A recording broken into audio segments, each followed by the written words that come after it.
지금으로부터 약 한 30년 전에 실제로 있었던 한 사건이 있습니다. 일본 도쿄에 지도자 컨퍼런스가 열렸습니다. 정치계의 지도자, 경제계의 지도자, 학계의 지도자, 많은 지도자들이 모여서 컨퍼런스를 했습니다. 그 도쿄의 컨퍼런스, 돈 있는 사람들이 모였고 지도자급들이 다 모여서 아주 좋은 호텔에서 이 컨퍼런스를 했습니다. 그런데 지금으로부터 30년 전이다 보니까 정전이 되었어요. 그 호텔이 몇 층이었느냐? 60층 호텔. 한 방마다 3명씩 잠을 잤습니다.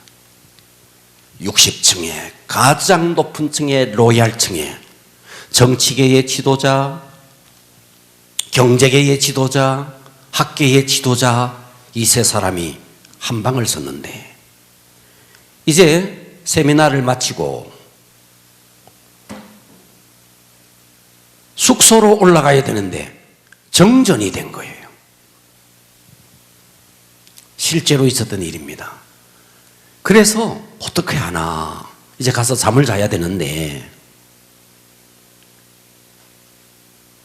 그래서 이 세 사람이 지도자답게 아이디어를 냈습니다.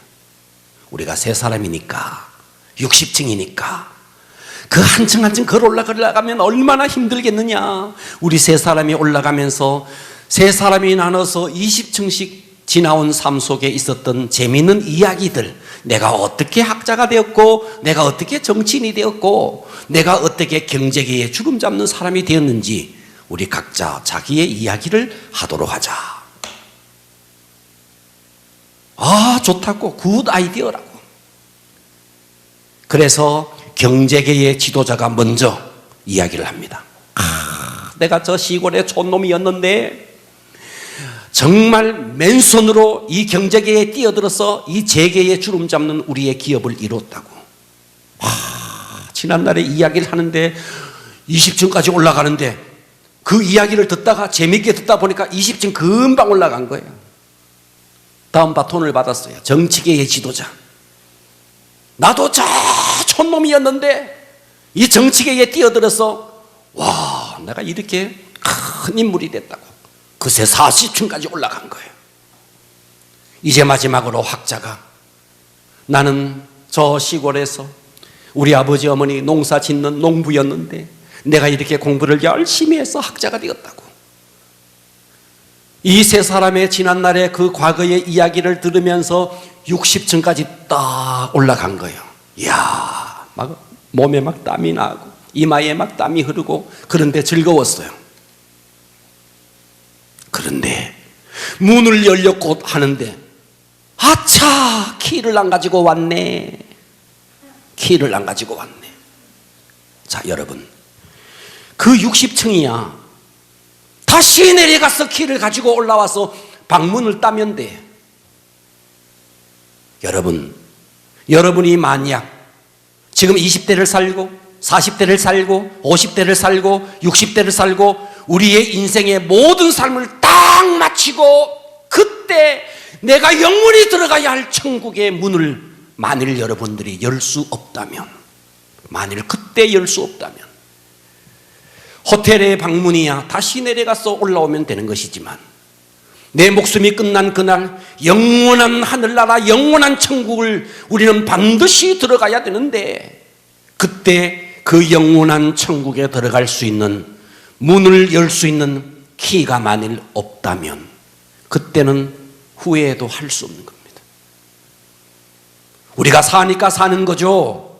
사실은 영적인 전쟁이 치열한 겁니다. 할렐루야. 아멘. 사람들은 그냥 사는 것처럼 보이죠. 언젠가 우리는 내 목숨이 끝날 날이 반드시 옵니다. 아멘. 그리고 우리는 영원한 천국 아니면 영원한 지옥, 두 곳 가운데 반드시 한 곳을 가야 됩니다. 아멘. 그때 영원한 천국이 아니라면 어떻게 하겠어요? 성경이 말했어요. 인생이 무엇이냐? 아침에 잠깐 있다가 없어지는 안개와 같은 것이 아니냐? 여러분, 지나온 인생을 한번 돌아보세요. 잠깐이었지 않습니까? 올 한 해만 생각해 보세요. 1월이었더니 벌써 3월의 마지막, 꽃이 피고 벚꽃이 피고 개나리가 피고 아주 막 산천이 울긋불긋합니다. 3월이 지나면 조금 있으면 더워지고 그리고 여름이고 세월이 빠르다는 것이 실감되지 않습니까? 여러분, 그렇기 때문에 우리는 화살 같은 이 세월 앞에서 과연 나라는 존재가 누구인가? 내가 누구인가? 나는 어디서 왔는가? 나는 이 땅에서 무엇을 위해 살아야 할 존재인가? 그리고 이 땅에서의 모든 삶을 마친 다음에 나는 과연 어디로 갈 것인가? 나는 누구이며 나는 어디서 왔으며 무엇을 위해 살아야 할 존재이며 그리고 나는 과연 어디로 갈 것인가? 이 명제에 대해서 정확하게 답을 내릴 수 없는 사람은 그 사람은 마지막 인생의 종국에 후회합니다. 반드시 후회합니다. 얼마 전에 갤럽 조사를 했어요. 어떤 갤럽 조사를 했느냐 하면 회사원들에게 당신이 만일 신입사원 시절로 돌아갈 수만 있다면 돌아가겠느냐? 당신은 지금 50대, 당신은 지금 60대인데 앞으로 30년 전 그 시절로 만일 돌아갈 수만 있다면 돌아가겠느냐? 70%가 돌아가겠다고 그랬어요. 70%가. 저도 생각해 봤어요. 만일 내가 30년 전으로 만일 그럴 수는 없지만 정말 그럴 수 있다면 돌아가겠느냐? 저는 돌아가고 싶어요. 다시 한번 정말 빛나는 인생 한번 살고 싶어요. 세상에 수많은 사람들이 과거로 돌아가고 싶대요. 지금 오늘 내일 하는 이건희 회장이 그랬잖아요. 30년 전으로만 내가 돌아갈 수만 있다면 내가 모은 모든 재산을 그에게 주고서라도 바꾸고 싶다는 거예요. 그만큼 세월은 지금까지 흘러온 세월 속에 왜 우리가 과거로 돌아가고 싶은가? 이유가 있습니다. 잘못 살았기 때문에. 다시 한번 과거로 돌아간다면 잘 살고 싶은 이 속에 욕망이 있는 것입니다. 여러분은 어떠세요? 여러분은 지금 잘 살고 계십니까? 여러분의 30대, 여러분의 50대, 여러분의 40대, 여러분은 지금 잘 살고 계십니까? 오늘 이 부분에 대해서 여러분의 인생의 답이 되어지기를 축복합니다. 아멘. 할렐루야. 아멘. 자, 오늘의 이야기는 마태복음 25장. 이 이야기는 열처녀 비유입니다. 열처녀 비유. 이 열처녀 비유에서 미련한 5 처녀가 있었다. 그리고 슬기 있는 5 처녀가 있었다. 미련한 5 처녀는 나중에 신랑이로다 했는데 제대로 준비를 못했다. 그래서 문은 닫혔고 문을 열어달라고 했지만 내가 너희를 도무지 알지 못한다고 그랬다. 그런데 슬기로운 자들은 완벽하게 준비해서 그 신랑과의 잔치에 들어갔다. 자, 이 이야기는 주님의 재림에 대한 이야기입니다. 재림에 대한 이야기를 유대인들의 결혼 풍습을 가지고 와서 그 결혼 풍습에 비유를 해서 그래서 열처녀 비유다 이렇게 이야기합니다. 자, 우리나라는 지금 30이 넘어도 결혼을 잘 안 하는 그런 시대를 살고 있습니다. 그런데 유대인들은 신부는 대체적으로 10대 중반, 신랑은 10대 후반, 늙어도 20대 초반에 결혼을 했습니다. 10대 중반의 신부와 10대 후반의 신랑이 결혼을 합니다. 자, 우리는 예기장에 가서 30분이면 그냥 끝내버립니다. 그런데 유대인의 결혼은 일주일 내내 결혼식을 합니다. 그리고 신랑에게도 들러리가 있고 신부에게도 들러리가 있었습니다. 그래서 요즘은 말이죠, 남녀가 자유롭게 만날 수 있는 광장들이 막 열려 있어요. 그러나 과거에는 남녀가 만날 수 있는 공간이 제공되지 않았기 때문에 신랑의 들러리와 신부의 들러리는 그날 신랑처럼 신부처럼 아주 단장을 합니다. 그래서 혹시 이 신부의 들러리가 신랑의 들러리와 눈이 마주어서 일주일 내내 짝이 되어서 결혼식을 진행하는데 짝이 되어서 거기서 또다시 커플로 탄생되는 경우가 허다했기 때문에 신랑과 신부 이상으로 들러리들은 그날의 초미에 관심을 가지고 결혼식을 했습니다. 자, 신랑의 집에서 결혼식이 시작되면 신부는 신부의 집에 있어요. 그러면 이제 신랑이 들러리들과 함께 이제 신부의 집으로 옵니다. 우리는 대체적으로 결혼식이 낮에 있지만 유대인들의 결혼식은 항상 저녁에 있었습니다. 저녁 6시경 이제 해가 지고 밤이 시작되는 6시쯤에 결혼식이 시작됩니다. 신랑의 집에서 신랑이 들러리들과 함께 신부의 집으로 옵니다. 그런데 그때는 항상 결혼 지참금을 신랑이 신부에게 주어야만 했습니다. 그냥 여자 하나를 데려오는 게 아니고 노동력 하나를 이 집에서 이쪽으로 오기 때문에 그 여자에 대한 결혼 지참금을 줘야만 됐던 거예요. 듣고 계십니까? 그래서 이제 결혼식이 딱 시작되어서 신부의 집으로 오면 어느 정도 신랑의 집과 신부의 집과 떨어진 곳에 마을 어귀에서 결혼 지참금을 거기서 협의를 합니다.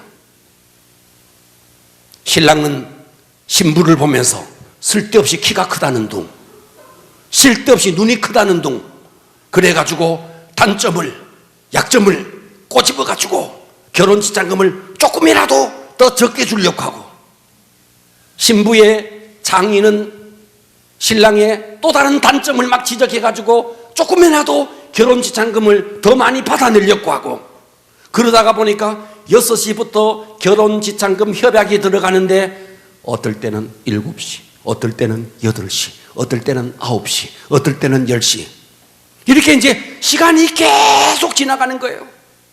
신부는 집 안에 있고 신부의 들러리들은 신부의 집 입구에서 등불을 켜고 신랑이 오도록 기다리고 있습니다. 자, 이 광경이 눈에 들어와야 됩니다. 광경이 이해되십니까? 자, 당신은 등불이라 그러면 우리가 옛날에 썼던 호롱불 내지는 등잔불, 그런 등불이 아니에요. 횃불입니다. 횃불. 듣고 계시죠? 횃불에 기름통에다가 횃불을 넣고 기름을 담아서 횃불 하나씩을 들고 있는 거예요. 그런데 이 횃불 속의 기름은 고고학자들에 의하면 4시간 내지 5시간 불을 태울 수 있는 기름이 등잔 속에 들어 있습니다. 이해가 가시죠? 네. 이렇게 이제 등불을 들고 신부들이 기다리고 있는 거예요. 그런데 대체적으로 신랑과 신부의 아버지가 협약이 대체적으로 1시간이면 끝나요. 2시간이면 끝나요. 그러니까 이 들러리들은 등잔에 들어있는 기름과 횃불만 들어도 충분했었어요. 그런데 만에 하나 이런 경우가 있었습니다. 이 협약이 늦어져 가지고 서로 더 많이 내라, 더 줄 수 없다, 이 거래가 늦어지는 바람에 혹 12시가 넘어가는 경우도 혹 있었다는 거예요. 이해가 가십니까? 네. 오늘의 본문은 바로 만에 하나 있는 그와 같은 경우의 수를 오늘의 본문이 이야기하고 있는 것입니다. 오늘 이 본문을 통해서 주님의 재림을 맞이하는 성도의 자세에 대해서 은혜 받기를 축복합니다. 아멘. 할렐루야. 아멘. 저는 오늘 설교의 제목 이렇게 정했어요. 주님의 재림을 준비하라. 따라서 합니다. 주님의 재림을 준비하라. 오늘 찬양했잖아요. 예비하고 예비하라. 주님의 재림을 예비하라.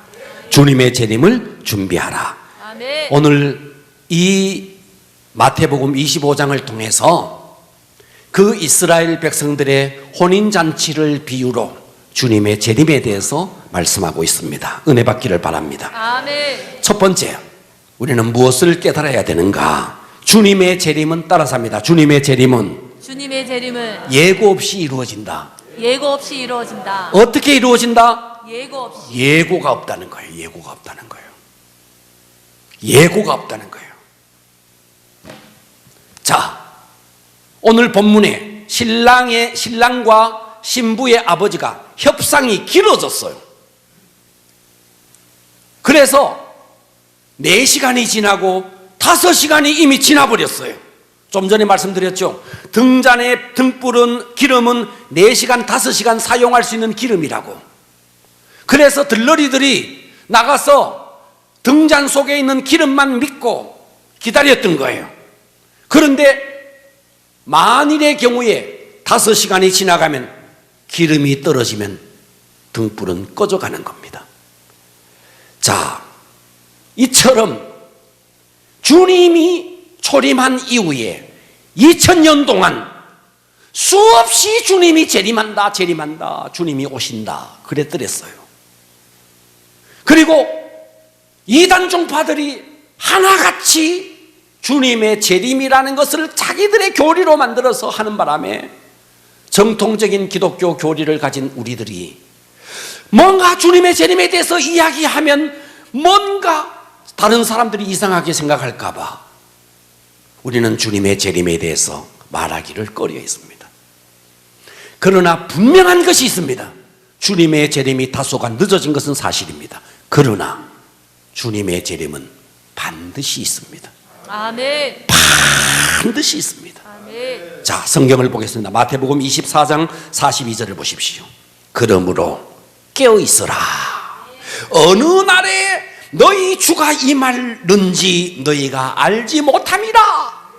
너희가 아는 바와 만일 집주인이 도둑이 어느 시각에 올 줄을 알았더라면 깨어있어 그 집을 뚫지 못하게 하였으리라. 이러므로 너희도 준비하고 있으라. 생각지 않는 때에 인자가 오리라. 아멘. 예고 없이, 전혀 예고 없이 우리가 예상하지 못하는 그 시점에 주님이 오신다는 거예요. 아멘. 뭐처럼? 도둑처럼 온다는 거예요.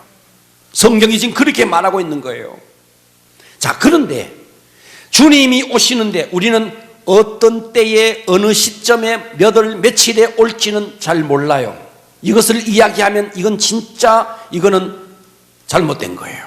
그런데 성경은 분명히 주님이 오실 징조에 대해서 누누이 이야기했습니다. 자, 보십시오. 이 가운데 계신 여성 동지 여러분, 아이를 임신했습니다. 아이를 임신하면 저는 여자가 아니어서 잘 모르지만 아이가 태어날 때쯤 느낌이 온다 안 온다? 아무 느낌 없다가 그냥 팍 났습니까? 뭔가 상고가 오고 뭔가 있다 없다? 있습니다. 있잖아요. 징조가 있잖아요. 애가 태어날 징조가 있잖아요. 아멘. 주님이 재림할 징조. 성경이 누누이 그때에는 처처의 기근이 있을 것이다. 처처의 지진이 있을 것이다. 그런데 주님의 재림에 여러분들이 잊고 있었던 또 하나 너무나 정확하게 성경이 말한 게 있습니다. 누가복음으로 가겠습니다. 누가복음 21장 11절에 보십시오. 곳곳에, 보고 계십니까? 곳곳에 큰 지진과 기근과 따라서 합니다. 전염병이 있겠고 전염병이 있다는 거예요. 전염병이 있다는 거예요. 전염병이 있겠고 또 무서운 일과 하늘로부터 큰 징조들이 있으리라. 코로나와 같은 전염병이 주님의 재림의 징조라는 거예요. 아멘. 여러분 이거 아멘 하셔야 돼요. 아멘. 여러분 중세에 저 유럽에 흑사병이 있었습니다. 그러나 중세의 그 흑사병은요 수 없는 사람 수천 명을 죽였어요. 그러나 그것은요 유럽이라는 한정된 지역이었습니다. 그러나 최근에 있었던 신종플루, 사스, 때로는 메리스, 지금 우리가 하고 있는 우리에게 지금 돌고 있는 이 코로나는요 한 지역이 아닙니다. 중국 우한에서 발생했다가 한국으로 넘어왔다가 이제는 어떻게 됐어요? 이태리로, 유럽으로, 아프리카로, 남미로, 중미로, 북미로 전 세계적으로 코로나 바이러스가 완전히 확대되었습니다. 지금 역사 이래 전염병이 이렇게 지구적으로 발생한 경우가 없었어요. 중세의 흑사병은 유럽에 한정되었습니다. 그러니까 성경이 뭐라 그랬어요? 곳곳에 큰 지진, 기근, 전염병. 여러분, 이것은요 명백한 주님의 재림의 한 징조라는 것입니다. 아멘. 예수님이 오시기 전에 이 전염병을 이제 앞으로도 과거에 사스, 메르스, 신종플루가 있었듯이 지금 코로나가 있듯이 앞으로 몇 년에 걸쳐서 계속 이와 같은 일은 발생될 겁니다. 이것이 주님의 재림의 징조라는 거예요. 그래서 성경이 뭐라 그랬어요? 데살로니가전서 5장 4절에 이렇게 말했어요. 형제들아, 너희는 어둠에 있지 아니하며 그날이 도둑같이 너희에게 임하지 못. 깨어 있으라는 거예요. 아멘. 도둑이 올 때 깨어 있으면 도둑이 도둑들지 못한다는 거예요. 너희는 다 빛의 아들이요 낮의 아들이라. 우리가 밤이나 어둠에 속하지 아니하나니 그러므로 우리는 다른 이들과 같이 자지 말고, 따라서 합니다. 자지 말고 자지 말고 오직 깨어 오직 깨어 정신을 차릴지라. 정신을 차리라. 여기서 깨어 있어라, 자지 마라. 밤에 자는 잠을 말하는 게 아니에요. 밤에는 주무세요, 그 잠을 말하는 게 아니에요. 영적으로 깨어 있으라는 거예요. 아멘. 밤에는 주무시고 영적으로 깨어 있으라는 거예요. 아멘. 그런데 어때요? 어때요? 요즘 신종플루를 핑계 삼아 영적으로 깊은 잠에 빠져 있는 겁니다. 어쩌면 요나처럼 뱀이 창에 들어갔어, 풍랑이 일어나고 있는데 뱀이 창에 들어가서 숨어 있는 요나처럼 우리는 지금 코로나 바이러스를 핑계 삼아서 영적인 깊은 잠에 빠져 있다는 것입니다. 아멘. 깨어 있으라는 거예요. 아멘. 형제들아, 너희는 어둠에 있지 아니하며 그날이 도둑같이. 만일 여러분들이 영적으로 깊은 잠에 빠져 있는 순간, 만일 그때 주님이 오신다면 어찌하겠습니까? 어찌하겠느냐고요. 여러분, 예수님의 재림은 우주적인 겁니다.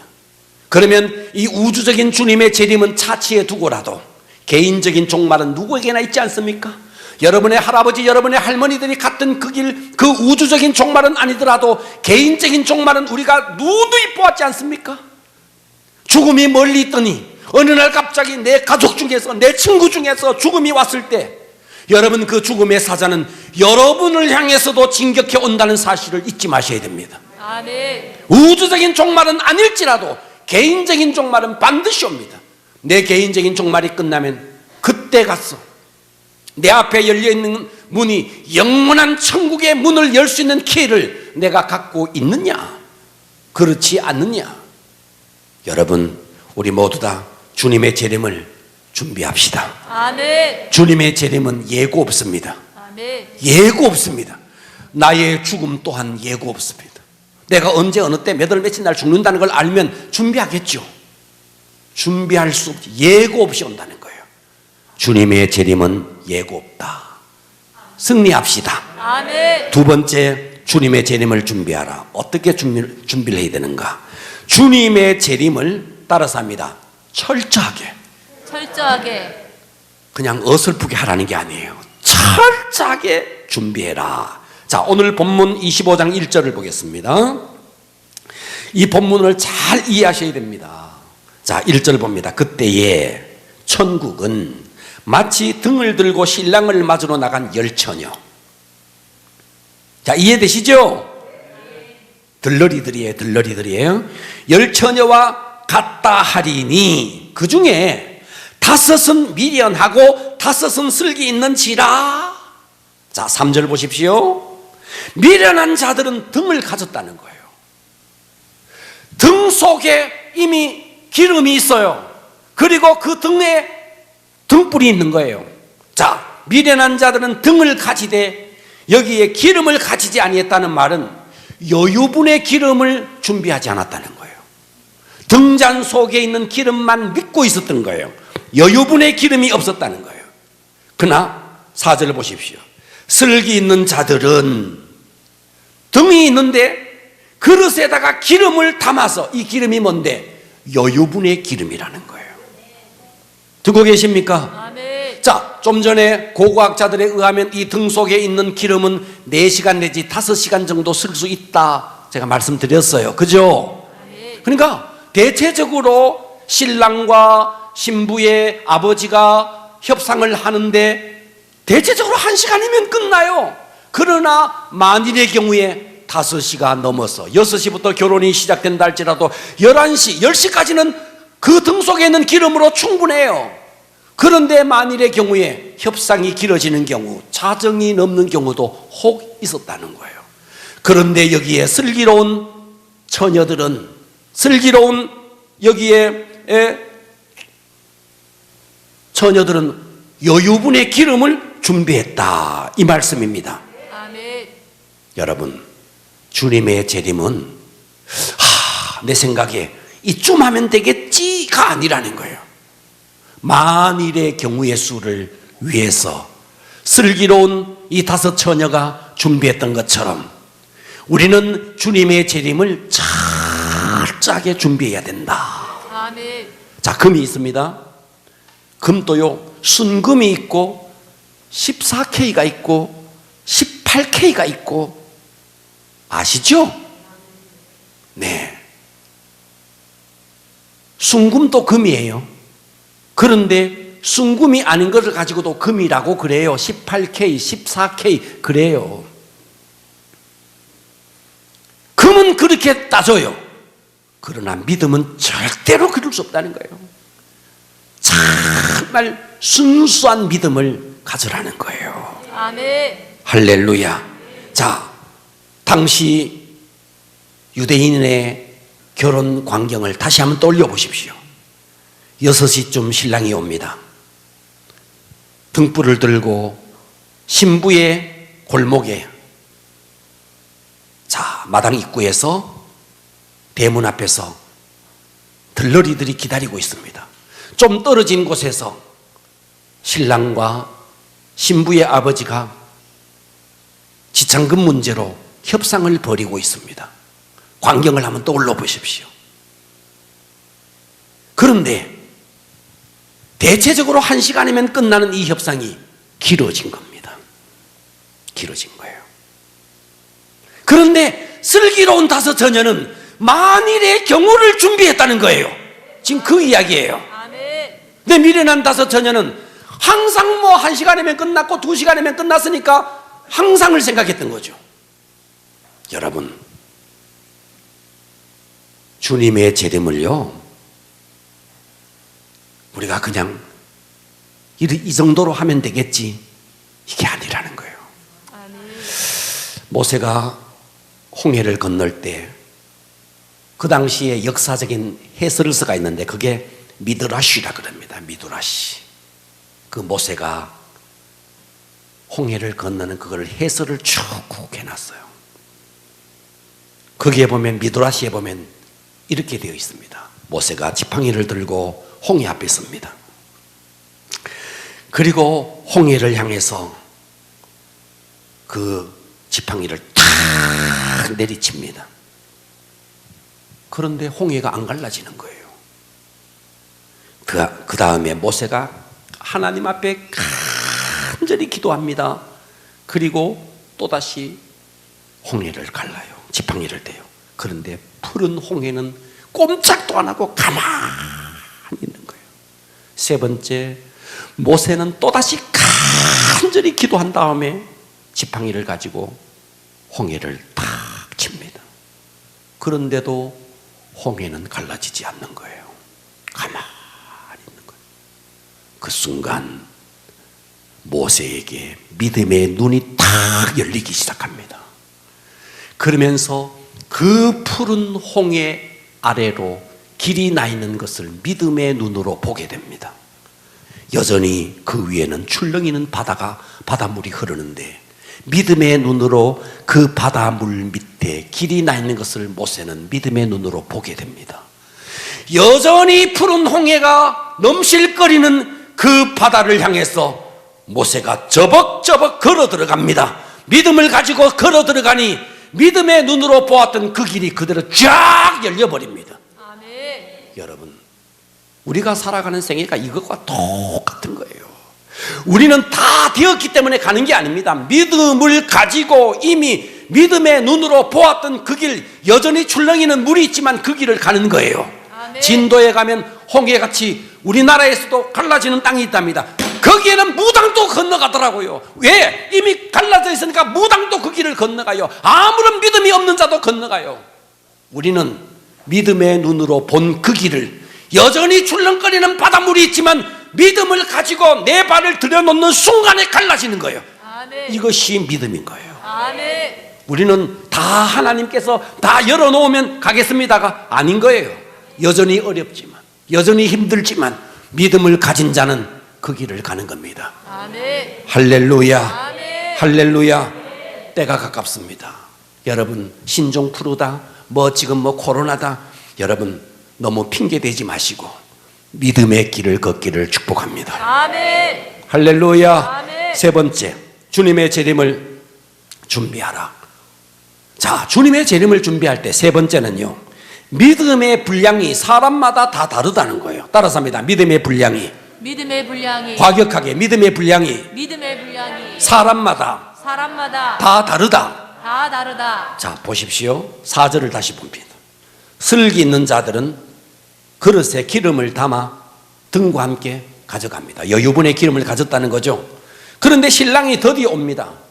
12시가 넘었는지 어쨌든 신랑이 더디 와요.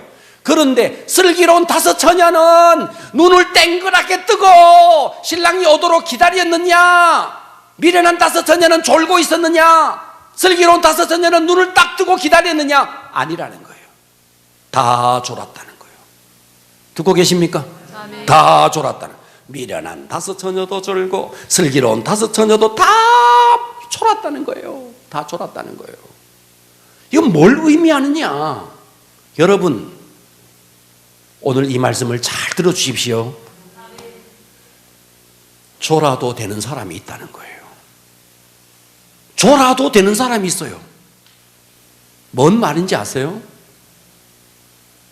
공부 잘하는 아이가 다음 주에 기말고사인데 놀이공원 간대요. 놀이공원 간대요. 그 공부도 못하는 게, 아빠 나도 놀이공원 갈래. 야, 다음 주 기말고사인데 놀이공원 어떻게? 우리 반에 1등도 가는데 1등도 가는데. 야 임마, 1등짜리는 네가 놀 때 공부했어.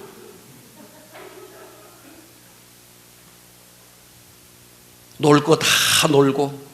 그러면 이런 말이 있더라고요. 서울 때는 널 버려도 서울역은 널 반긴다고. 놀 거 다 놀면. 듣고 계십니까? 자, 이 말씀을 여러분 잘 들어주시길 바라요. 오늘의 이 세 번째 말씀을 잘 들어주십시오. 아멘. 아멘. 자, 저를 비롯해서 우리 교회는 믿음의 당대가 많습니다. 저도 믿음의 당대입니다. 우리 가운데 믿음의 당대가 많아요. 믿음의 당대는요, 사실 영적으로 봤을 때 엄청난 가시밭길이 그 앞에 있습니다. 여러분들이 봤을 때 그냥 힘들고 그냥 어려운 것처럼 보이죠? 영적으로 가시밭길인 거예요. 가시밭길인 거예요. 아멘. 그런데 윗대가 믿고 그 윗대가 믿고 그 윗대가 믿은 사람들은요, 이미 기도가 쌓여 있어서 그 길이, 가시밭길이 다 제거되어 있는 거예요. 그런데 문제는 내가 믿음의 당대인데도 윗대가 믿고 믿은 사람과 똑같이 우리가 신앙생활을 한다는 것은, 이것은요 있을 수가 없는 거예요. 정말 있을 수가 없는 거예요.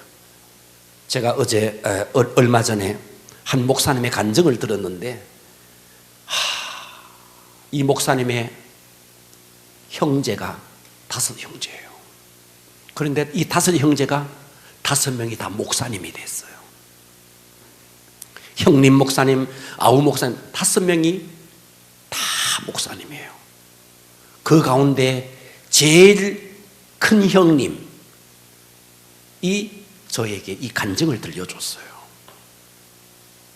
이런 이야기를 했습니다. 이 목사님의 아버지가 또 목사님이에요. 충청도 시골에서 개척교회를 하는 목사님이었어요.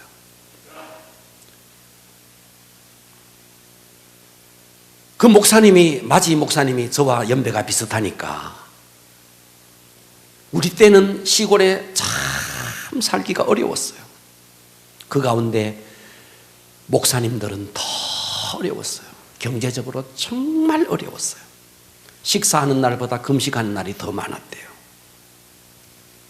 자녀가 5명인데, 그런데 이 5명의 목사님이 목회를 하는데, 이 5명의 목사님이 목회를 너무너무 잘하는 거예요. 그 마지 목사님이 제게 이런 이야기를 했어요. 모든 일이 너무너무 순조롭게 풀려서 다른 사람들에게 미안할 정도라는 거예요. 자기는 이런 복을 받으면 안 될 사람인데 넘치는 복을 준다는 거예요. 어쩌면 이렇게까지 복을 주는지. 그래서 다른 사람들, 다른 친구 목사님들을 만나면 미안할 정도로 자기는 많은 복을 누리고 있다는 거예요. 그러면서 하는 이야기가, 이것은 내 기도가 아니고 우리 아버지, 우리 어머니의 기도가 쌓여서 내가 이 복을 받고 있다고, 우리 5명의 자식은 다 이것을 알고 있다는 거예요.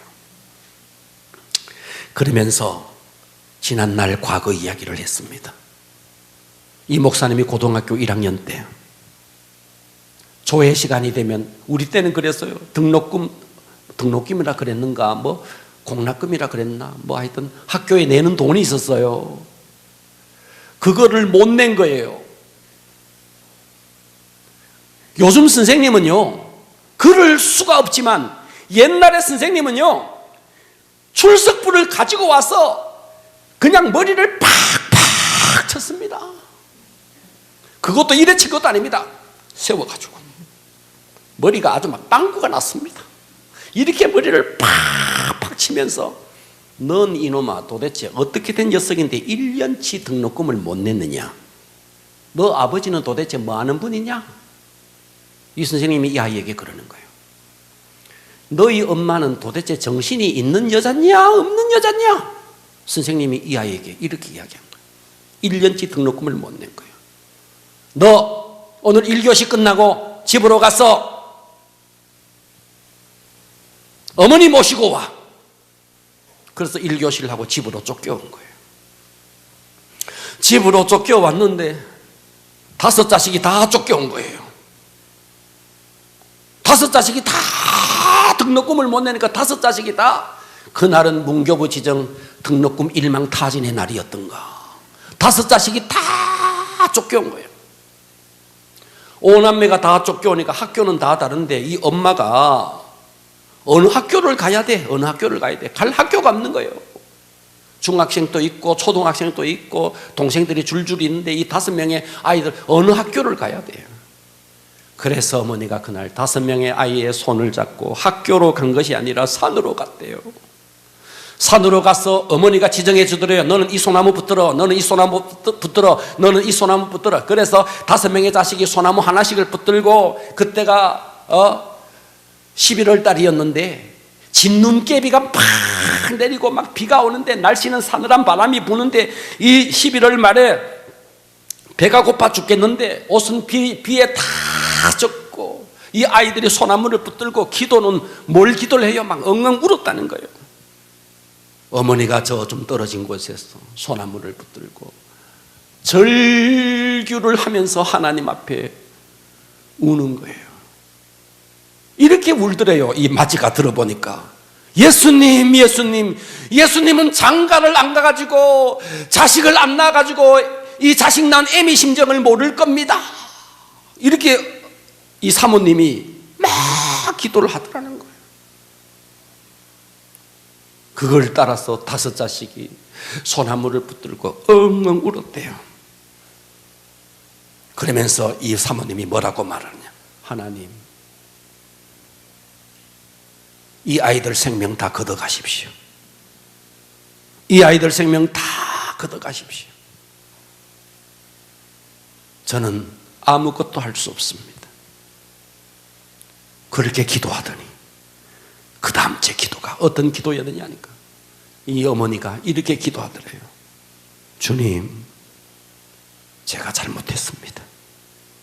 제가 제 자식인 줄 알았는데 깨닫고 보니까 내 자식이 아니네요. 주님 자식이네요. 주님, 내 마음이 아픈 것만 생각했지 주님의 마음이 얼마나 아픈지 제가 헤아리지 못했네요. 주님, 이 아이들 뜻대로 해 주십시오 하고 산에서 내려왔대요. 집에 내려오니까 누가 아무도 없는 집에 사람 말을 갖다 놨더래요. 사람 말을. 그리고 그 김치 한 통과 사람 말, 그리고 그 위에 봉투 하나를 다 올려놨더래요. 봉투를 딱 열어보니까 5 자식 1년치 밀린 등록금 정확하게 딱 맞더래요. 그날로 등록금을 다 해결하고 이 밥을 지어서 밥을 먹고 그 어머니 아버지의 그 놀라운 기도에 의해서 그 가난을 이겨내고 그 부모의 절절한 기도 때문에 이들이 장성해서 다 목회자가 되었고 훌륭한 목회를 하고 있는데 그분들이 하는 이야기가 뭐냐? 내가 이렇게 큰 복을 받은 것은 다른 사람들에게 미안할 정도로 이 복을 받은 것은 내가 심은 것이 아니고 우리 부모가 심은 것이다고. 여러분, 이 가운데 여러분의 아버지, 여러분의 할머니, 여러분의 증조 아버지, 증조 할아버지가 예수를 오랫동안 믿어서 여러분들에게 기도가 쌓여 있으면 좀 주무셔도 돼요. 그러나 그렇지 않다면 내가 심어야 됩니다. 아멘.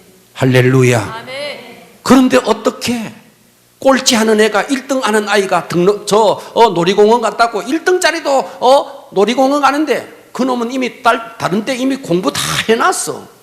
응? 믿음의 분량은 사람마다 다 다른 거예요. 아멘. 그렇기 때문에 저는 청년 때부터 내가 믿음의 당대다. 나는 믿음의 당대다. 나를 위해서 내 부모가, 내 할아버지가 나를 위해서 기도했을 리가 없다. 그렇기 때문에 내가 나를 위해서 기도해야 되고 적어도 내 자식을 위해서 내가 심어야겠다. 이 마음을 가지고 지금까지 가고 있는 거예요. 그런데 믿음의 당대이면서도 여전히 깊은 영적인 잠에 빠져 있다면 어떻게 되겠느냐는 거예요. 오늘 여기 미련한 5 처녀와 슬기로운 5 처녀가 다 졸았어요. 조는 거는 다 똑같았어요. 오늘 이 자리에 믿음의 당대가 있다면 정말 지금부터 자신을 위해서 심으시고 여러분의 자녀를 위해서 심으십시오. 아멘. 그러면 여러분의 자녀가 생각지 못하는 복을 여러분 때문에 받게 될 것입니다. 아멘. 부모의 기도가 자식에게서 거두는 것입니다. 아멘. 우리는 오늘 이 본문을 보면서 아하, 믿음의 분량은 사람마다 다 다르구나 깨닫기를 축복합니다. 아멘. 4번째입니다. 하나 더 합니다. 자, 주님의 재림을 준비하라. 따라서 합니다. 주님의 재림을 준비하라. 주님의 재림을 준비하라. 4번째는요, 신앙의 내용은 스스로의 몫입니다. 자신의 몫입니다. 아멘. 자, 26절을 보십시오. 밤중에 소리가 나되 보라 신랑이로다 맞으러 나오라 하며 이에 그 처녀들이 다 일어나 등을 준비할세 미련한 자들이 슬게 있는 자들에게 이르되 우리 등불이 꺼져가니까 너희 기름을 좀 나눠달라 하거늘 슬기 있는 자들이 대답하여 이르되 우리와 너희가 쓰기에 다 부족할까 하노라 차라리 파는 자들에게 가서 너희 쓸 것을 사라 하니. 기름, 이 기름이 뭘까요? 바로 이 기름은 신앙의 내용입니다. 기름이 뭐라고요? 신앙의 내용입니다. 겉으로는 똑같아요. 신랑을 기다리는 것, 등을 준비한 것 다 똑같아요. 그런데 그 속에 내용, 기름이 없었다는 거예요. 여러분, 지금 우리가 똑같이 교회에 출석하고 있어요. 여러분 똑같이 하나님 앞에 찬양하고 있어요. 이것은 형식이에요. 엄밀히 형식이에요. 그러나 그 속의 내면에 여러분은 정말 주님과의 친밀감이 있습니까? 주님과 나와의 그 누구도 범접할 수 없는 에덴 동산이 이루어져 있습니까? 그 누구도 범접할 수 없는 하나님 앞에 내가 한 헌신과 충성이 있습니까? 이것이 신앙의 내용이라는 거예요. 아멘. 주님이 다시 오는 그날 내용 없는 형식은요, 하나님 앞에 설 수가 없습니다. 형식은 절대로 설 수가 없습니다. 내용이 있어야 합니다. 이 내용은 스스로의 몫입니다. 그 누구도 대신할 수 없다는 거예요. 아멘. 돈은 빌릴 수 있어요. 재능도 빌릴 수 있어요. 그러나 신앙의 내용은 빌릴 수가 없다는 거예요. 아멘. 이것은 스스로의 몫이다. 그래서요, 정말 지혜로운 사람은 주님 앞에 헌신하는 거예요. 아멘. 정말 지혜로운 사람은 주님을 위해서 살 수밖에 없는 거예요. 미련한 사람이 육신을 위해서 살죠. 예? 영원한 천국이 정말 있다면 우리는 이렇게 살 수 없는 것입니다. 아멘. 내 믿음을 그 누구도 대신할 수 없다. 명심하시고 승리하기를 축복합니다. 아멘. 잃어버린 기회는 다시 오지 않습니다. 아멘. 아멘. 제가 마지막으로 이 간증을 하나 드리고 오늘의 말씀을 마치겠습니다. 우리나라가 6.25 전쟁이 끝나고요, 아직도 폐허로 있을 때에 20대를 갓 지난 한 부부가, 젊은 부부가 결혼을 했어요. 그런데 이 부부가 원치 않는 아이를 임신하게 된 거예요. 아직도 준비가 안 된 상태에서 아이를 임신하면 안 되는데 임신을 하게 된 거예요. 이게 실화입니다. 실화. 50년대 초반에 있었던 일입니다. 그런데 이미 산딸이 되어서 산통이 막 오는 거예요. 그래서 부부가 의논을 했어요. 이 아이를 키울 수도 없고 이 아이를 낳자. 그런데 우리가 키울 수가 없다. 그러니까 미군 부대가 있는데 그 미군 부대 옆에 고아원, 미국인이 경영하는 고아원이 있는 거예요. 그래서 우리가 이 아이를 낳아서 고아원에 맡기자. 눈보라가 막 내리치는데 이 어머니가, 만삭인 이 어머니가 그 미군 부대 옆에 가서 거기서 미국인 선교사가 경영하는 고아원에서 아이를 낳고 그 아이를 거기다가 맡기겠다. 이렇게 해서 지금 그 고아원으로 가고 있는 길이에요. 산을 넘고 들을 건너 가다가 보니까 해가 지고 눈보라가 내리치고, 그런데 막 배가 막 아파오면서 아이가 막 나올라 그러는 거예요. 1월 중순이었대요. 이게 실화입니다. 실화. 어디가 낭떠러인지 어디가 길인지 알 수 없는 이 산모가 가다가 막 아이가 막 나오니까 1월 중순에 얼마나 추운데 아이가 막 나오니까 그 들판에서 아이를 낳은 거예요. 혼자서 그 들판에서 아이를 낳습니다. 오바코트를 벗어서 깔고, 영하 지금 엄청나게 기온이 떨어진 그곳에서 엄마 혼자서 이 아이를 낳습니다. 이 기구한 운명의 사내 아이가 하면서 태어났어요. 그런데 뭐 덮을 게 있어야죠. 아이는 우는데 저고리를 벗어서 덮고 또다시 덮고 또다시 덮고, 이 엄마가 입고 있는 모든 옷을 벗어서 이 깐난뱅이를 감싸고 감싸고 감싸고, 그래도 막 추위가 막 몰려오는데 이 엄마는 어쩔 수가 없이 눈은 내리는데 그 아이를 안고 품에 안고 밤새도록 견딘데 추위에 이 어머니는 견디지 못하고 얼어서 죽었어요. 죽은 엄마의 시체 위에 눈이 소복히 쌓여 있는 거예요. 몇 시간 뒤에 그 들판 옆으로 길이 있는데 그 길에 미국인 선교사가 지나가다가 없던 뭔가 있어서 보니까 한 여인이 몸을 시로라기 하나 걸치지 않는 몸으로 그 모든 옷감은 아이를 똘똘똘똘 말고 있고 그 아이를 껴안고 산모가 죽어 있는 거예요. 전후 사정을 미루어 짐작한 이 선교사님이 그 여인을 양지 바른 곳에 묻어줬어요. 그리고 이 아이를 자기 아이로 입양을 했어요. 선교사님이 자기 아이로. 이 아이가 15살이 됐어요. 중학생이 됐어요. 사춘기가 됐어요. 그런데 이 아이는 계속 머릿속에서 내 부모가 나를 버렸다는 것, 나는 내 부모가 누군지도 알 수 없다는 것, 이것 때문에 자신을 저주하고 부모를 저주하고 학교에 가서 불량 학생들과 어울리고 이랬던 거예요. 선교사님이 타일고 타일러도 이 아이는 계속 엇길로 가는 거예요. 그러던 어느 날 이 선교사님이 이 아이를 앉혀놓고 15년 전 1월 중순 추운 겨울 어느 날 밤 이 아이가 태어난 탄생의 비밀을 이 아이에게 그대로 이야기해 줬어요. 너희 엄마가 너 하나 살리려고 온 몸에 시로라기 하나 걸치지 않고 너를 돌돌 말아서 너는 그 중에서 살았고 너희 엄마는 그날 꽁꽁 얼어서 죽었다. 이 충격적인 출생의 비밀을 안 이 아이가 그날부터 자기 방 안에서 방문을 걸어 잠궈 놓고 식음을 전폐하고 밖을 안 나오는 거예요. 선교사님이 가서 문을 두드려도 문을 안 열어주는 거예요. 그렇게 며칠이 지났어요. 그때는 3월 달이었대요. 이 아이가 방문을 열고 뛰쳐나오더니 선교사님한테 우리 어머니 무덤 어디예요? 우리 어머니 무덤 어디냐고. 그래서 이 선교사님과 함께 이 선교사님이 그 어머니의 무덤을 너무 잘 아니까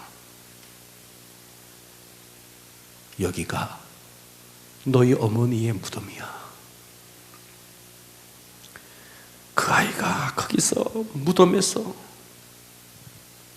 절규를 하면서 자기가 입고 있던 모든 옷을, 지금 남자가 둘이니까 남자 둘이서 다 벗어서 팬티까지 벗었어. 중학교 2학년 이 아이가 팬티까지 벗어서 그 추운 겨울에 이 아이의 옷을 가지고 어머니의 무덤을 덮어줍니다. 어머니, 저는 지금까지 어머니를 원망하고 어머니를 저주하고 내 인생을 저주하며 살았습니다. 어머니, 그날도 이렇게 추웠습니까? 이 못난 자식을 위해서 이렇게 춥게 이렇게 돌아가셨습니까? 어머니, 이제부터 어머니의 못다 산 인생을 제가 살겠습니다. 제가 남은 생에 정말 어머니 위해서 살겠습니다. 여러분, 이 이야기가 신문에 기사로 났어요. 실화입니다, 실화. 저는 이 이야기를 들으면서 이런 생각을 해봤어요. 그 십자가에서 물 한 방울, 빗방울 한 방울 남기지 않고 온몸의 물과 피를 다 쏟으시면서 내 모든 죄를 위해서 십자가에 갈기갈기 찢기면서 죽으신 그 예수님. 여러분, 저는 이런 생각을 합니다. 삶이 어려워서 힘든 그리스도인은 한 사람도 없다. 삶이 힘들어서 힘든 그리스도인은 없다. 복음의 감격이 식었기 때문에 힘든 것이다. 정말 나를 위해서 십자가에 죽으신 그 주님의 사랑, 이것이 내 속에 정말 뜨겁게 살아 나를 흔들고 있다면 이 땅 힘든 거 하나도 없습니다. 예배가 힘들다고요? 헌신이 힘들다고요? 주님을 위해서 충성하는 것이 힘들다고요? 힘든 사람 하나도 없습니다. 다만 복음에 식은 것이 이것이 문제일 뿐입니다. 아멘. 주님이 나를 위해서 십자가에 죽으신 그 감격, 여러분 이것을 회복하기를 바랍니다. 아멘. 자, 주님의 재림은 예고 없이 이루어집니다. 우리 철저하게 준비하기를 바랍니다. 아멘. 믿음의 분량은 사람마다 다 다릅니다. 만일 이 자리에 믿음의 당대가 있다, 우리 다시 한번 정말 깨어 기도하는 자리에 서기를 바랍니다. 아멘. 신앙의 내용은 절대로 빌릴 수 없다. 이것은 자신의 몫이다. 승리합시다. 아멘. 기도하겠습니다.